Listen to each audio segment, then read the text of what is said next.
شخص نے قرآن و حدیث سیکھنے کے لیے مدارس میں پڑھنا تو دور کی بات ہے، اگرچہ اس نے مدارس کا منہ بھی نہ دیکھا ہو، بس وہ دنیاوی تعلیم حاصل کرنے کے بعد اسلام پہ خود ہی کچھ ریسرچ کرتا ہے، قرآن کو ترجمے کے ساتھ پڑھ لے اور حدیث مبارکہ کی چند کتابیں گھر میں ہی بیٹھ کر پڑھنے کے بعد وہ سمجھتا ہے کہ ہن بس مولوی سارے فارغ نے، ہن ساڈے تو بڑا مولوی کون ہے۔ بالکل یہی حال یوتھ کلب کے لوگوں کا ہے۔ ان صاحبان نے مدارس کا منہ تک نہیں دیکھا، یعنی یہ غیر عالم ہے، یہ مفتی عالم بالکل بھی نہیں ہے۔ بس ان صاحبان نے دنیاوی تعلیم حاصل کرنے کے بعد اسلام پہ خود ہی کچھ ریسرچ کی ہے جو یہ بیان کرتے ہیں۔ لیکن اگر آپ ایسے لوگوں کو عالم اسلامک اسکالر سمجھ کر ان سے قرآن و حدیث سیکھیں گے، ان سے اسلام کے بارے میں مسئلے مسائل پوچھیں گے، تو یہ تو بالکل ویسی ہی بات ہے کہ نیم حکیم تے جان دا خطرہ۔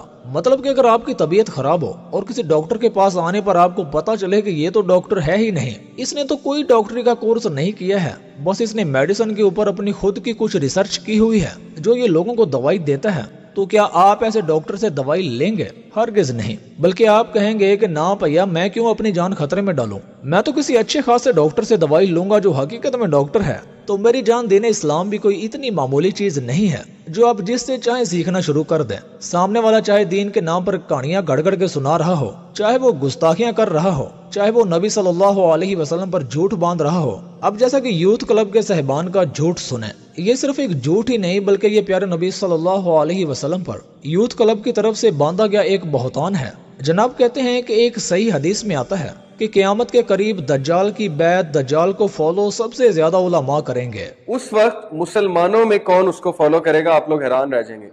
سب سے پہلے لبیک کہنے والے، ان میں دو لوگ ہیں، دو گروہ ہیں، ایک اینڈ میں نکلیں گے اور ایک سب سے پہلے، ایک علماء امت مسلمہ کا، ایک عورتیں۔ یہ دو گروہوں کا خاص ذکر آتا ہے حدیث میں۔ کس حدیث میں ہے اس طرح سے؟ کوئی حوالہ تو دے۔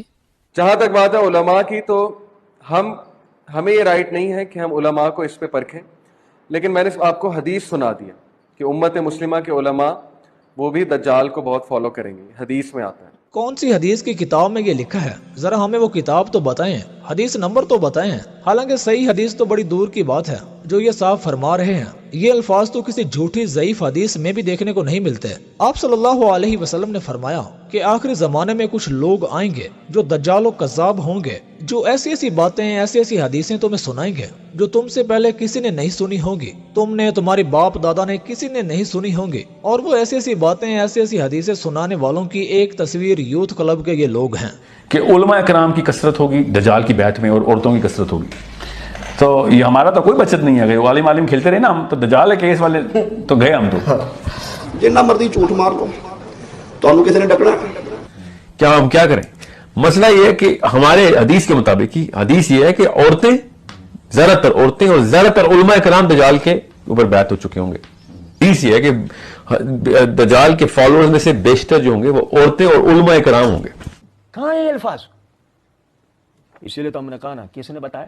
ابلیس نے۔ بیٹے ایسے بولو، بیٹے نے بول دیا، بیٹے نے بولا، سننے والے بھی وہی ہے، انہوں نے کون سا کتابیں کھول کے دیکھنی ہے؟ کچھ بات آ رہی ہے سمجھ میں؟ نہیں بہرحال۔